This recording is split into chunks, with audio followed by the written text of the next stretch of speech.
We have a special treat for you this morning. For those of you who don't know Monica DiCristina, you will after today's session, and I encourage you to follow her, and we'll be sending out some follow-up information. She has just a lovely Instagram site and podcast as well called Still Becoming. Just a little bit about Monica. She has over 15 years of experience in mental health and runs a private practice in Atlanta, serving individuals and couples in therapy. The intersection of her years of therapy experience, as well as her own personal mental health journey, inform her perspective. And one of the things that I really appreciate about Monica is how relatable she is, and also how open she is about her own journey of acceptance. And I'm just thrilled to be in partnership with her today. We're going to have a wonderful fireside chat. This session will be recorded. The chat will not be recorded or published. So feel free to put any comments or questions that you have in the chat. And if you're not on mute, please put yourself on mute now as well. Also, at the end of today's session, we're going to end with just a few minutes of meditation. If you haven't had the pleasure of listening to one of Monica's meditations, you will find it a wonderful way just to wrap the ribbon around our session today. So first of all, Monica, welcome. Thank you for being here. Thank you so much. It's really an honor to be here, and I'm excited just to sit with everyone and to talk about this topic. Well, and as you know, Revel 11 is a community of women who are just inspired to make change in the world and be their best selves and embrace personal growth. And I can't think of any better topic today for our community than that of identity. And one of the things I love about your conversations in identity is always evolving. It's a big topic and a big subject. Yeah. Do you want to start with what identity and this exploration of it means to you? Sure, absolutely. I think that identity is a lifelong process. I think that it's more of a posture and a loving curiosity than an arrival. I like to think in pictures sometimes. So sometimes I think of our identities like a home. It's like the home that you live in, and it has to have boundaries, it has to have doors to let things in and doors to let things out. It's a place that we want to curate and take good care of, and that we want to nurture and be nurtured in. And so I like to think of identity as really as where we live, and then how we interact with the world from that place, and so we want to make it a loving place for ourselves. Then it's a loving place we can invite other people into, and a place that we can love from. I love that vision of making it a place and making it a home. And especially if you think about a home, right? You can change up the pillows. Yes, right. Yes. It doesn't always have to look the same, right? But it seems like, especially for women, as in my experience, as you evolve into different ages as a parent, as a career woman, if you are, or whatever that might be, there's sometimes this struggle of who am I? I'm sure you hear that frequently. I'd love to get your take on what you have either witnessed or supported women in that exploration when they're, trying to uncover more about who they are and what that home looks like. Yeah, I mean, I think the first place that I would want to start with that is when you're in that process, is that it shouldn't feel like pressure. It shouldn't feel like performing. It shouldn't feel like getting better and better at something. I think it's so easy to put any sort of healing or becoming work in that pressure category. And so that's the first thing that I would say to any woman, is that it should feel like a homecoming. It should feel like freedom. It should feel like relief and like an exhale, like an alignment, more than, oh, I've got to be this way or become this way. So that is, I think, the place to start always. And then that it can be in really small things, in really small moments. We have this idea that sort of working on your identity is a big experience, or it only comes with dramatic moments, or is only for the select few that can meditate for 10 days at a time. And really, that's not realistic for most of us. And so I think just, bringing down the pressure and just making it a day-to-day experience, which we can talk about kind of what that might look I would love for you to expand on that. I really like where you're going and how like. you center in this place of grace for oneself. So if you can Yeah, continue with some examples, I think that would be great. sure, absolutely. I mean, I think that one of the really easy places to start for all of us is just to spend a little bit more time with yourself. That so often we are conditioned to run as fast as we can. We're conditioned to be doing as many things as we can. And there's really not time to get to know yourself. And so, a simple thing that I often tell people that is not my original idea, but there's so many people have said it that I can't cite just one source, is to spend 10 minutes a day just alone with yourself. And for many of us who might be working multiple jobs or might be juggling caretaking, working 10 minutes could even still feel hard. And so spending 10 minutes a day, whether it's in the car, on the subway, whether it's in the morning with tea, I think that that is a really easy place to start. And then another thing is to write. Now, I as a therapist, I'm supposed to like journaling and I hate it. I mean, I just don't like it. It's not natural for me. But the power of writing things down is that it links our left brain and our right brain. It links our feelings, which are in our right brain, and the words for those which are in our left brain. So if in those 10 minutes you want to write, or if you want to write in addition to that, that's a way to kind of spend some time in a really accessible way with yourself. Another thing is relationships. Now, relationships are so important because we are wired for connection, and so often our pain in our lives has come from relationships. And very often, our understanding of ourselves or even healing can come in relationships. And I'm not talking about Facebook.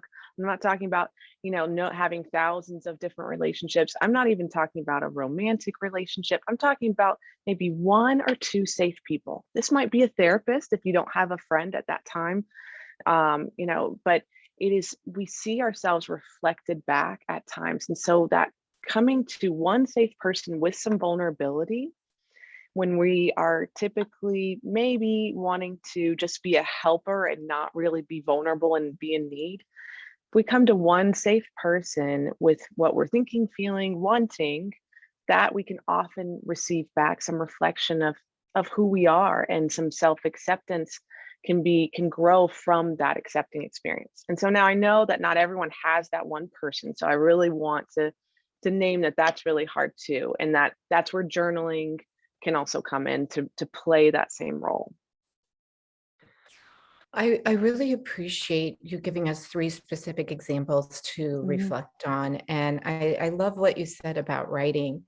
One of the things that I realized is I had been resistant to a recommendation that somebody had given me, which was something called morning pages. Many of you might be familiar with that from Julia Cameron's work, The Artist Way.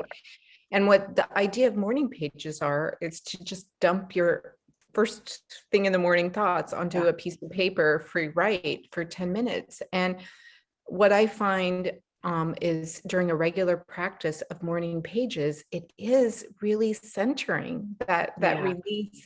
And I didn't really identify that as Mhm. the importance of time with oneself. And Mhm. you, Yeah. I love what you also said about um, just the nature of busy around us. And also Mhm. sometimes part of that is the comparison game. Can you share Mhm. your thoughts on, why it's so easy for us to compare and create places of self-judgment and even Mhm. advice in that category Mhm. as well? Yeah, absolutely. I mean, I think if we start from a compassionate place, we have to remember that we are probably taught to compare. I mean, just think about commercials.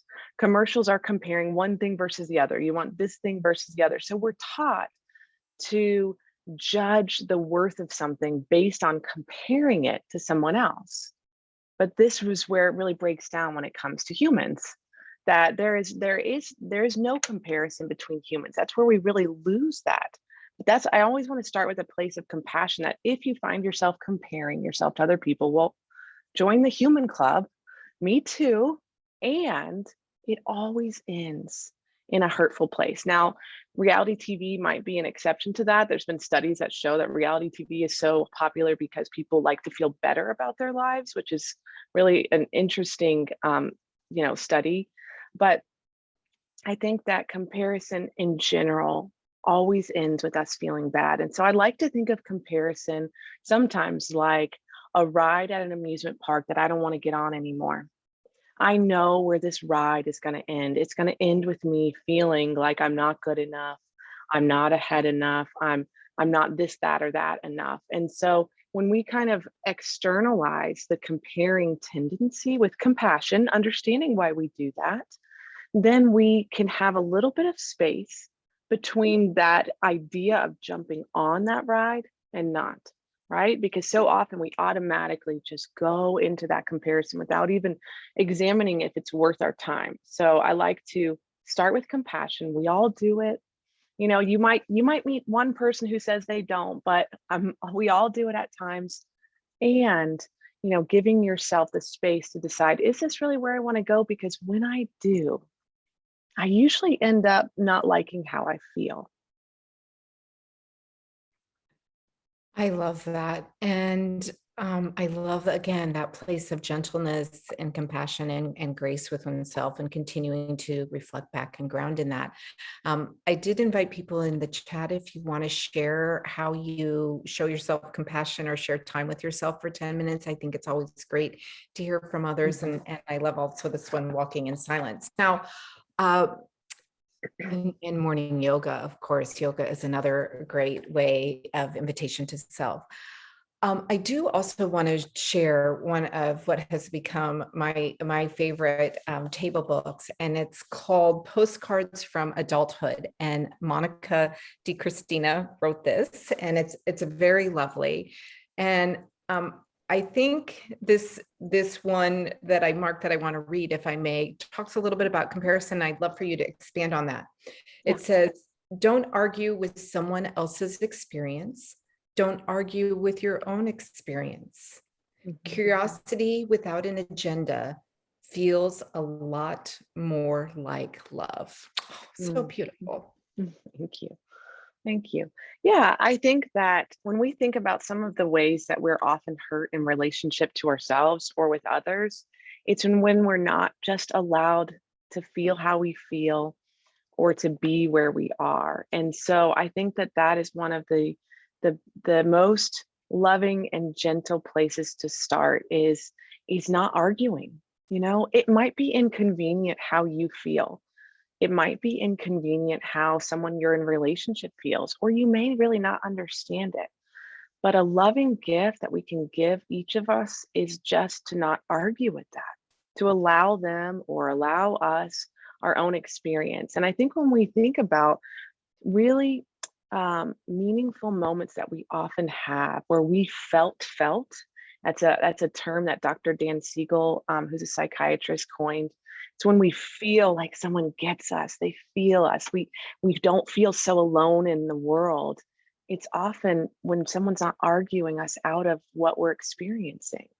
And so I think that we can do that for ourselves and we can do that for one another. And the really cool thing, in my opinion, is in the work of self, it just makes you better at loving other people and doing that for other people. So it's not selfish, it's not self-serving. It actually has a really positive domino effect because we can only sit with uncomfortable things in other people as much as we have in ourselves. And maybe you've seen a quote about that on Pinterest or whatever, but it really is true because if someone is talking about something and it makes us uncomfortable, we have to have practice at sitting with uncomfortable things to not argue with them about what they're experiencing. Oh, that is such a good guidance for us, and where there is a lot of noise and a lot of arguing in many different ways, either sometimes in the workplace, sometimes in our homes, sometimes on social media, right? And the temptation to get pulled in is there. And how do you suggest for somebody to begin to practice that sitting with uncomfortable if they feel that tendency to want to argue or defend or protect? And do you mean with themselves or with other people or both? Well, either. Yeah, yeah. Yeah, I mean, I think that, with yourself is practicing being non-judgmental. I mean, obviously with other people too, but with yourself when things come up for you, just um thinking about them like you would observe something in nature, right? If you're walking on a path in the woods or on a city street and you see an interesting plant, you're not going to say, "Wait a second, that leaf is too small and that flower should be a different color." You're going to just observe it. And so I think that that's a way that we can non-judgmentally do that with ourselves, with what comes up. Wow, I feel angry right now. I feel hungry. I feel sad. I feel 15 things at once. Now, with other people, I think that one of the most important things that we can all do is practice self awareness. When someone is bringing something up that, might be hard for you in some way, starting to observe your body. What's happening in my body right now? What's happening in my thoughts? What's happening with my emotions? Is my chest tight? And this self awareness is also really important because it puts the responsibility on you to regulate your emotions rather than just what unfortunately we've probably all experienced or happens a lot, have a knee jerk reaction where, gosh, I'm having a big feeling about something someone's saying. Rather than owning that and exploring that, I'm going to, say something or judge what they're saying. So just really practicing self-awareness, like what is happening in me right now as you listen, and being more intent on listening than relating. Now, listening and relating are just not the same thing. Relating is great. It's wonderful when we can relate to one another, but it is not required for listening. And in fact, oftentimes when we start to relate or project our own story onto someone else's, we're not listening anymore. And so that's what I would say in relation with others, practicing that self-awareness and practicing just really listening without trying to relate at all. You don't have to have any similarity with someone else's story to be able to engage with them with great compassion and respect and validation. I think that is so powerful. Listening and relating are not the same thing. And we've all been in those situations where, we're sharing our heart with somebody and then they Mhm. respond, "Oh, that happened to me too." And then go Right. in their story, right? And so Yes. for Hmm. those of us who want to practice being a better listener, Hmm. and holding space for those that we love in our life, do Hmm. you have suggestions on that awareness and that Hmm. listening muscle? Sure. Yeah. I think I love that you use the word muscle because I think that it really is something that we get better at and stronger at. In fact, empathy is often talked about like it's a feeling. It's actually not, it's a skill.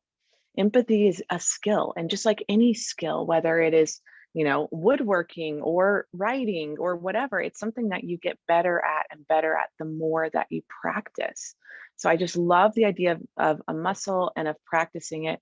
And so, how do we get better at that? I think one of the first things that comes to mind, which I'm sure you've heard this before, is not to jump to fix, right? That human connection is often the most powerful, as I said before, when we feel felt, right? And that very often does not include a solution.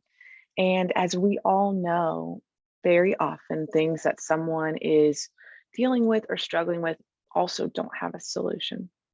And so giving yourself, and this might sound ironic in some ways, the permission not to fix it. You don't have to fix it to be a loving person. You don't have to help make it better for them because the reality is you may not be that powerful. You may not be able to fix it for them. Now, of course, there are times when that is our role in a relationship or in society at large, but there may be a lot of times when our tendency or desire to fix it really gets in the way of our ability just to sit and to be with someone. And so finally, I would think about it like just being with. I love the word with, right? It's not in front, it's not behind, it's just with. You are just next to someone. And I think that that's something that we can all do. And so if it's someone where the relationship where this would be appropriate, you could reach out and kind of squeeze their hand, right? You could show them with your face that you're listening. Now, we pick up um, so much emotionally from facial cues. Our limbic system in our brain is always reading, am I safe with this person? And so, again, to encourage all of us, if we don't have a solution, you showing up with your emotions, with your face, with eye contact is a really powerful way just to be with someone. Thank you. That's so beautiful. Mhm. So continuing on this path of relationships, and then I do want to switch, we'll switch to some career conversation as well, but Mhm. continuing on this path of relationships, as we're evolving and learning and practicing, right, these Mhm. skills, we might have a tendency to go back and judge ways we didn't Yeah. show up, or Yeah. relationships maybe that are important to us that we've damaged by not knowing Yeah. at the time what we know today. Do you Mhm. have recommendations for people who are going through that process of growth and of healing, of how Mhm. they approach relationships that they want to heal? I know it's a broad question, It but is. Yeah, no, it's a just a great. general tip or two, I Yeah. think would be helpful. Mhm. It's a great question, and I think that one we could spend a lot of time on, but a few things that come to mind to start with is that regret is information, right? That there's those sayings like "live without regrets," I think it is, or something like that, and first of all, I mean, congratulations to the person that can do that. I don't know anyone that can do that. We all have regrets. And secondly, regrets can be very informative, and so that doing this from a self-compassion way that, gosh, why do I regret that? What was wrong about the way that I did that? What do I wish I had done differently? And then that takes us to the second thing, which is self-forgiveness. Self-forgiveness is essential. And again, I've never met someone who doesn't need that skill, right? We all need it because we've all done or said something that we wish we hadn't. So that is, I think, another really important thing. And then obviously, apologizing, but that's where we get into really tricky territory, and we need a whole talk just on that, because apologies that are self-serving for our own ego can continue to injure someone else, right? So if it's in a relationship where that's appropriate, like I'll give an appropriate day-to-day example. I need to apologize to my child because I was short-tempered, because I was stressed in the morning. This is a very appropriate time for me to apologize. And this is not a real life example, but say I had a friend who, 20 years ago I said something to, and I've decided today that I need to be absolved of that. That would not be necessary. It's not either or, but not necessarily um, the for sure that that's the route you would go, because you may not even have a connection with that person anymore. So that's where we want to be really just thoughtful, and there's way too many nuances and examples for us to be able to go into all of them, but that's No, how that's it is. very helpful. Thank you for answering that. Yeah. And again, I do want to encourage the audience to ask questions in the chat. I think Mhm. Monica has so much content for us to share, and there's so many different directions we can go with this. I want to talk about, this process of unbecoming and becoming, and how it Yeah. really is a process and journey. Can you share a little bit about what led you to that and where you like to inform people related to that topic? Sure. Yeah. I would say what led me to that was my own journey, right? I really struggled for years without a name for what I was experiencing. And when I finally got a name for what I was experiencing by seeing a therapist, I thought, this is it. If I could do anything in my life, it would be to help other people find this kind of healing too. And that's where the idea of helping people come home to themselves, or helping people unbecome, really was birthed this, 20 something years ago. And so the idea of unbecoming, to me, now everyone might use this word differently, but to me, it's really starting to name and identify the false narratives that you've been carrying about yourself. And we all have them. And they're all going to be different for each of us, but unbecoming is starting to name, wow, I've always believed that I'm too loud and I'm too much. Where did that start? And starting to, after you identify that, obviously it's a process that will involve, more than just 30 minutes. Starting to learn to let those go, right? What are the things that I no longer need to carry? What are the narratives that are not kind to me, and the narratives that are not true? That I find that often becoming more ourselves has to have that first step, which really is a continual process that we always will return to over and over again throughout our lives, to let go of what no longer serves us. Now, sometimes it's not a negative narrative. Sometimes it's just, I just don't think I'm that person anymore. It's giving yourself that permission to change over your lifetime. And then I think from unbecoming to becoming, again, I don't see becoming as a pressure to fulfill anything. I really see it more as alignment, coming home to yourself, being more familiar with yourself, and really loving and accepting yourself more. And so oftentimes we have to let go of those narratives that were in contradiction to loving and accepting ourselves in order to move more into that.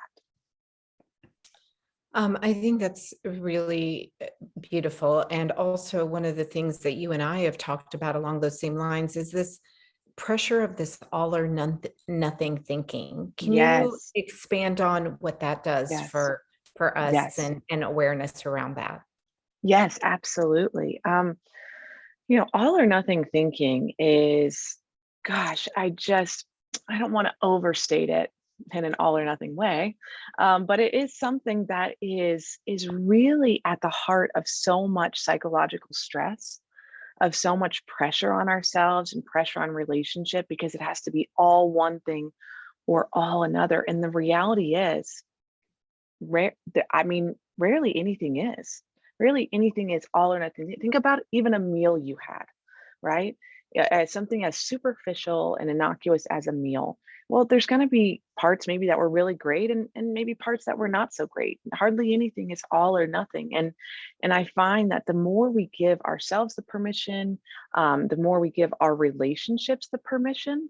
If you have a best friend or a roommate or a romantic partner, thinking about them in all or nothing terms can create so much stress for both of you in the relationship, right? Because we are all very complex, and sometimes we're going to say something rude, and sometimes we're going to be amazing, right? And so it's just allowing ourselves to live in the reality that most things in life are both and. Now, sometimes the percentage of the both and will, of course, be different. That's not even going to be 50-50 all the time, but it's just allowing ourselves to do that. And that really makes, back to sort of a previous part of what we were discussing, approaching ourselves and other people in a non-judgmental way feels a lot easier when we don't have to categorize good, bad, okay, not okay, all or nothing, right? When we're not thinking in either or terms.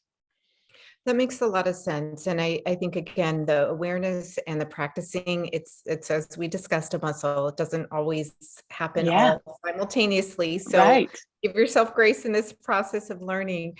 One of the questions in the chat was around if using that example as someone identifying you as loud, and they say to that, you're too loud or too much. Yeah. How do you respond when somebody tells you that? So when someone tells you that in real time, that Mhm. you're too loud or you're too much, I mean, that's a great question, and it's a question that really pulls on my heartstrings, because that would be really painful, right? To have someone tell you that you're too loud or too much. So I think the first thing to do would be to listen to how that made you feel, and to validate how that made you feel. And then depending on what the relationship is like, is it a relationship that is a close relationship, is one that's important for you to maintain, and then that's where the next step might come. And once you're aware of how that landed for you and how that made you feel, which I'm assuming wouldn't feel good. I could be wrong, but that's where I'm going with this. Is saying to that person, I really didn't like the way that felt. I really didn't like the way that you said that to me, and I really didn't like how it landed for me. And then you've thrown the ball into their court, right? And that's a very vulnerable place to be. Now, obviously, ideally, the person would listen and they would apologize to you. But as we all know, with all our years combined here, that's not always going to be the case, and that's a whole nother discussion. But I would say if the relationship can hold it, telling them that I that really hurt, and that's a very vulnerable thing to say, but your hurt matters, and it deserves to be expressed if it's a safe enough relationship to do so.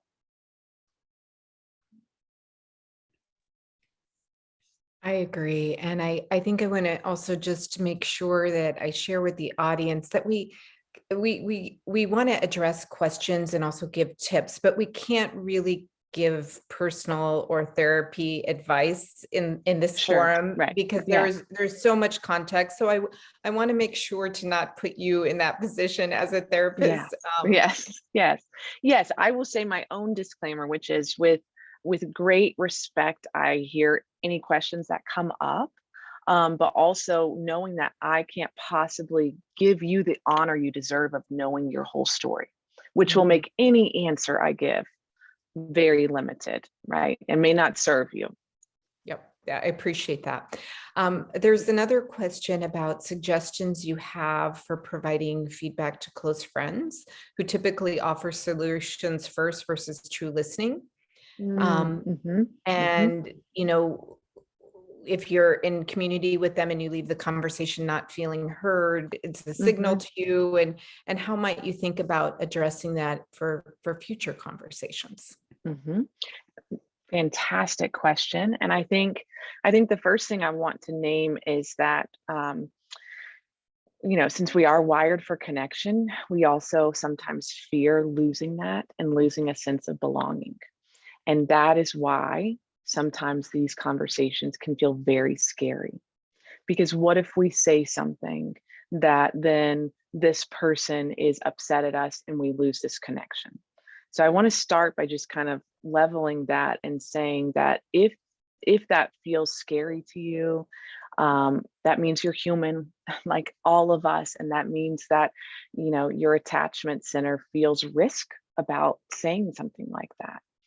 And so then, with all that self-compassion, in there, I would say that probably the best way to do it would be in person, because as we all know, it is very easy to lose tone over text, over email.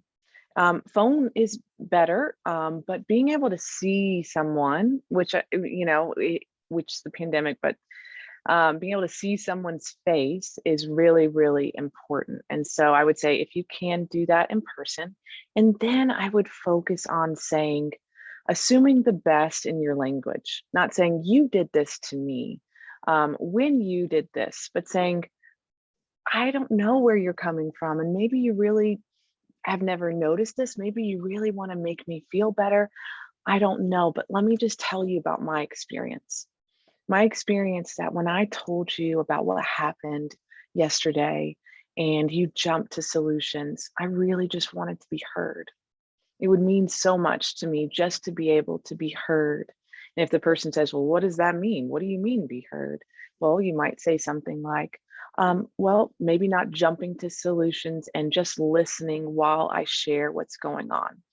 And you're a friend that I really trust and feel safe enough to tell you these things to. And I would really appreciate it if we could just give a little bit more breathing room, when we're both sharing something. And this is something that I want to also do for you.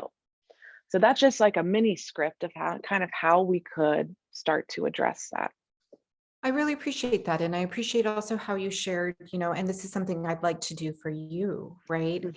And it's Yeah, that ownership, because again, back to what you said earlier, we're not here to fix others.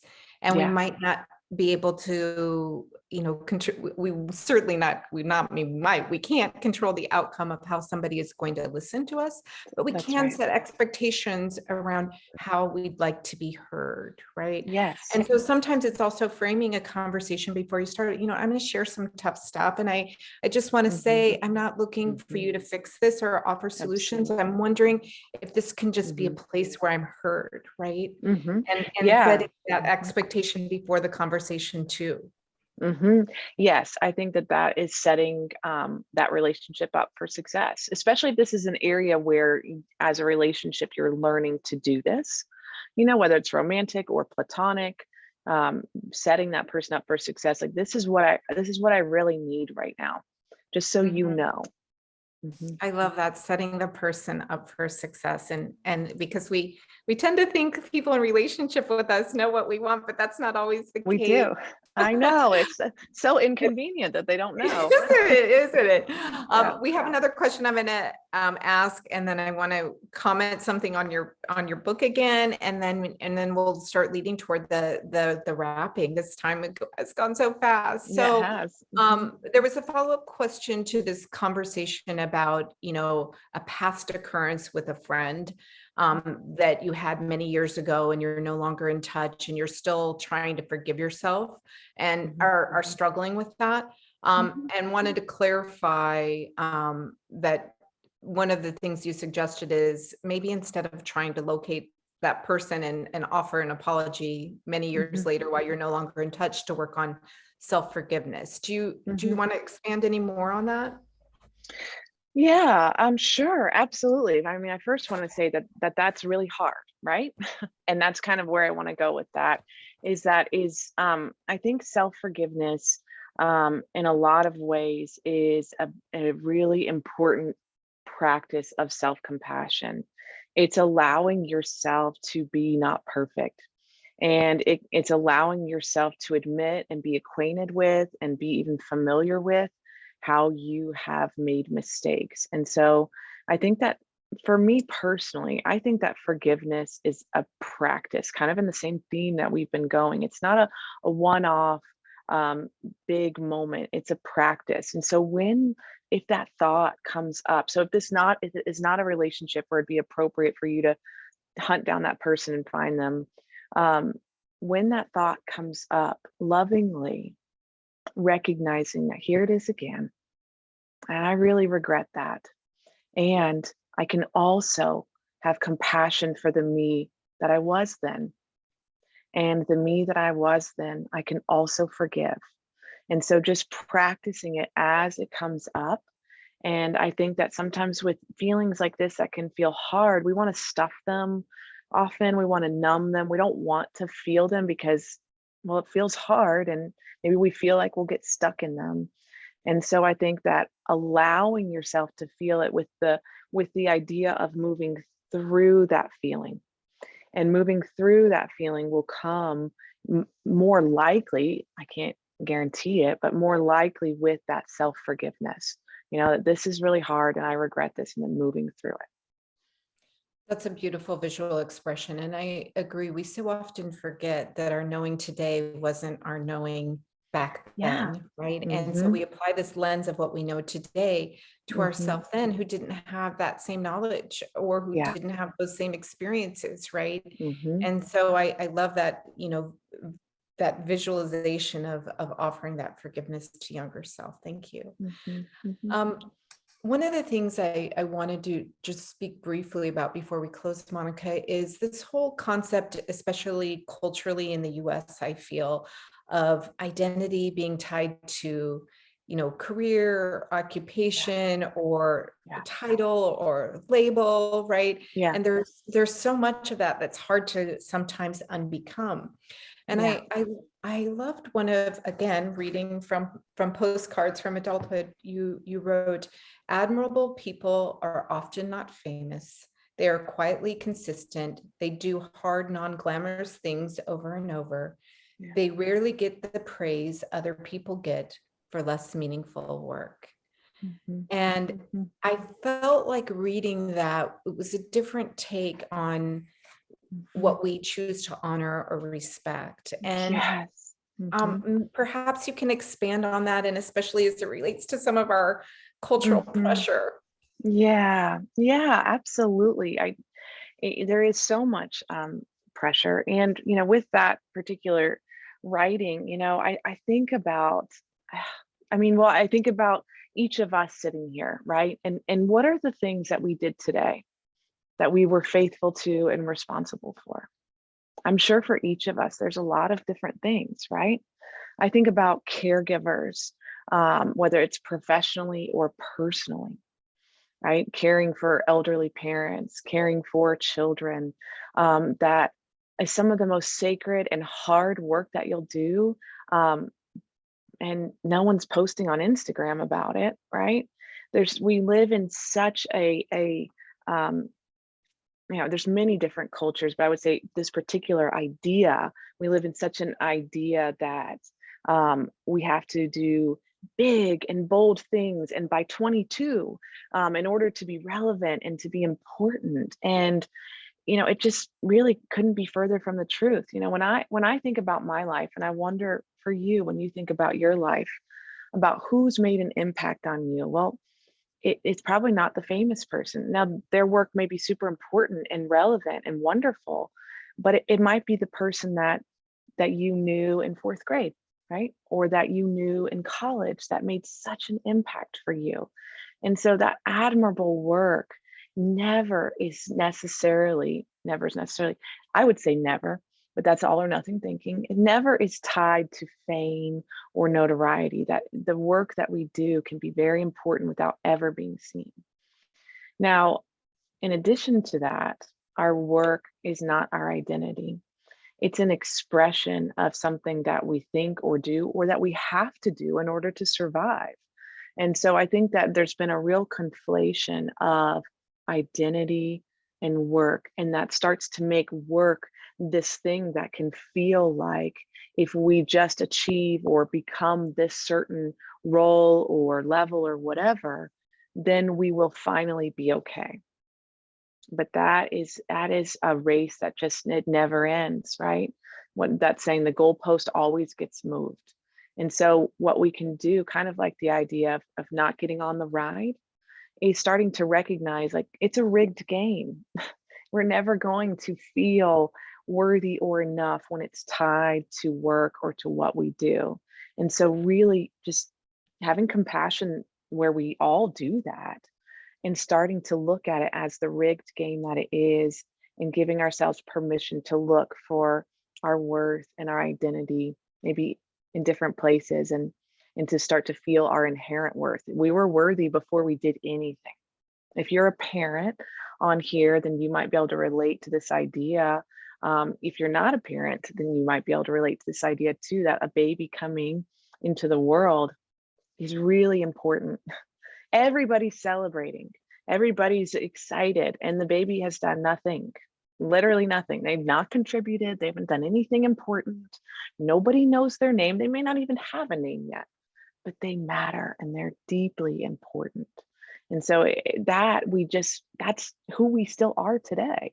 We just lose that in all the pressure to perform for worth.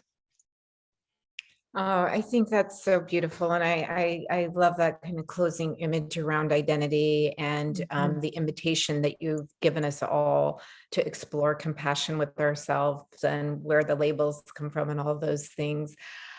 We haven't been able to answer all the questions in the chat. I know Yeah. that people will get your contact information so they Sure. can feel free to email you. But I think maybe one last question to summarize Mhm. some of the questions in the chat that we couldn't get to is, if people have either, deep trauma from past relationships or when they were younger, or they're really struggling to heal, or, Mhm. wounded relationships where they're struggling to heal, are Mhm. there certain either resources or paths you would encourage someone to Mhm. explore as it relates to healing? Yeah, it's such a great It's such a great question. And I would say that the medicine needs to fit the wound. And so often, um, gosh, we've been given the wrong medicine metaphorically. Um, we're wondering why that new planner that people are talking about hasn't changed our lives. When we have deep wounds or really deep hurts in relationships, we need medicine that matches that in a sacred way. You deserve that level of care. And so healing work is going to be, gosh, I'm like looking at all the books that I have around me. It's going to be very different for everyone. But I would say that in that same vein of the medicine matching the wound, um, obviously I am biased, but therapy, right? I mean, I would always start there. And I know that there can be financial limitations to that. And thank God there are different organizations that can help with that. And there are also therapists that will see people at a sliding scale.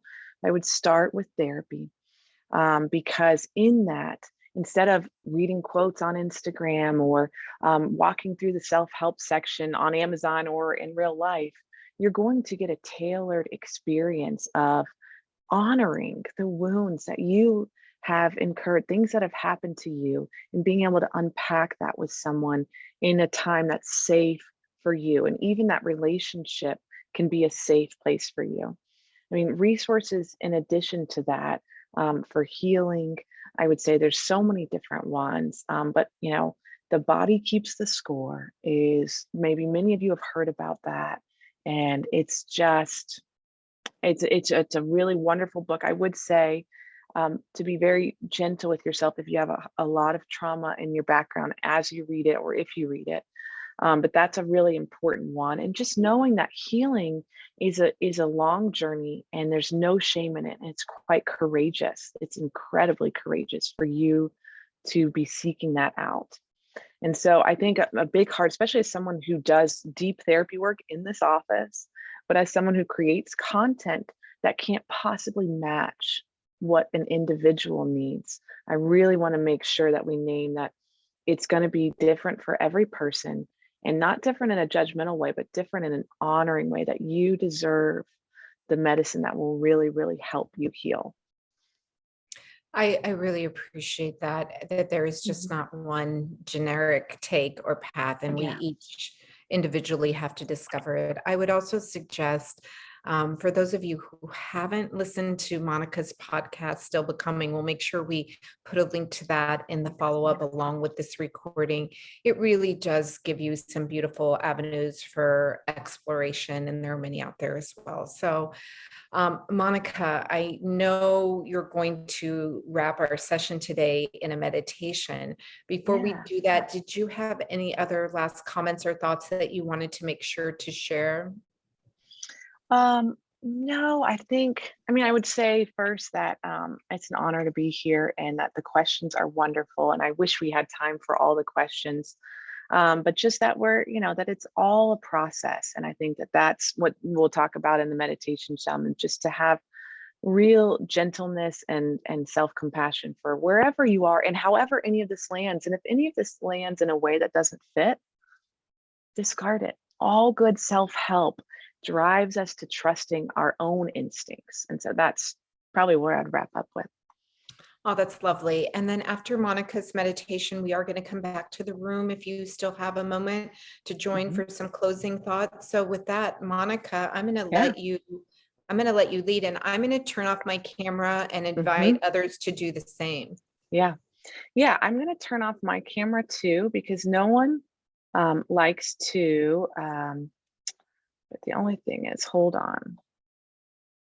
Um, no one likes to be watched while they're trying to be calm, right? So I'd invite you to do the same thing. And I'm going to just guide us through a meditation. So wherever you are right now, just go ahead and get comfortable and move where you're sitting if you'd like. And I want us all to start with just feeling the weight of our body sinking into where we're sitting. Just getting present to how your body feels into where you are. Meditation like this is just a mindful moment to reflect on some things. It's really not more complex than that. So for the next couple minutes, there's no pressure. So if you're comfortable, close your eyes. And let's just let go of any pressure we feel. Let's use this time as a loving exhale and a transition into the rest of our day. Let's all take one big breath in and then slowly let it out. Now let's do that one more time. A big breath in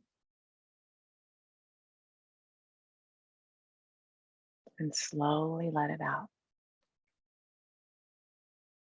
Since we've been talking about growth and becoming and identity today, I want us to remember that all growth, all healing, all becoming starts from a place of love for yourself and of self-compassion and self-kindness.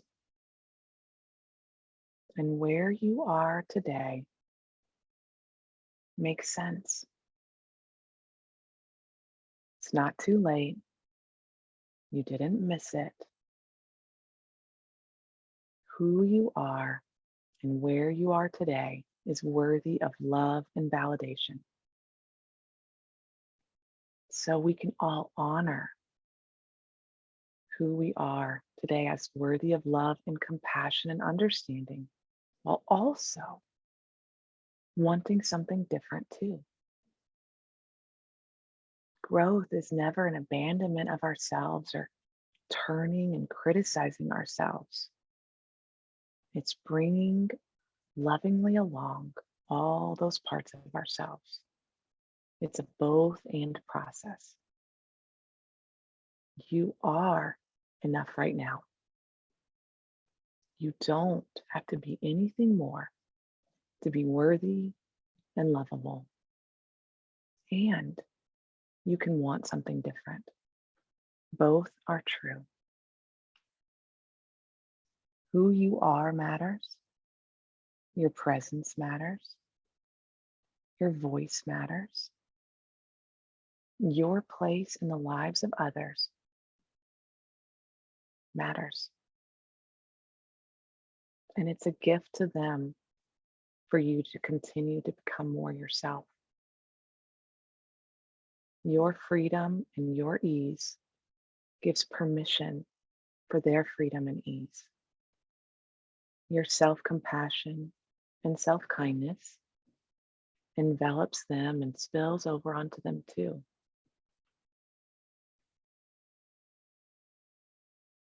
Now, mountaintops are really nice, but you don't have to be on them to get a clear view. And time away is really nice, but you don't have to be away for a long time to be with yourself. In each moment, each small moment, you can be present to yourself. That simple act of being with yourself, not unlike you are right now, helps all of us to act out our worthiness by lovingly spending time with ourselves. And it helps us know what we feel, what we think, what we want, and where we might go next. Because you and I are still becoming. And becoming is like a homecoming of freedom and rest. Like puzzle pieces finally fitting snugly into their spots. It all makes loving sense. Exploring and becoming who you are should never feel like pressure. It should feel like freedom. And the best way for you to get to your next sentence that's being written, or your next paragraph, or even the next page or chapter, is to love yourself where you are right now.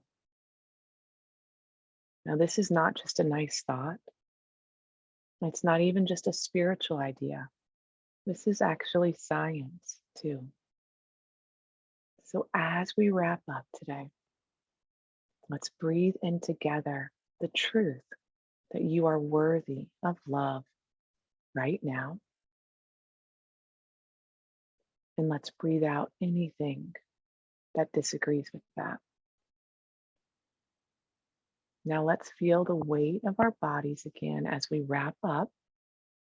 If your eyes are closed, now would be a good time to open them. And if you'd like to turn your camera on, now is a good time to do so. Oh, thank you. Thank you Mhm. so much. I love that we are worthy. We are still becoming. We are Yeah. enough. We are enough. Mhm. We are enough. We can't say that enough times to ourselves. Yeah.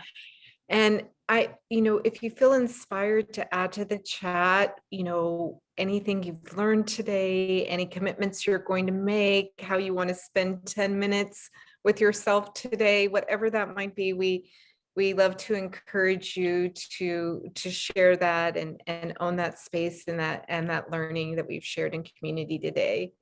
I think really that visual of identity being a home and that homecoming is something that I personally took today.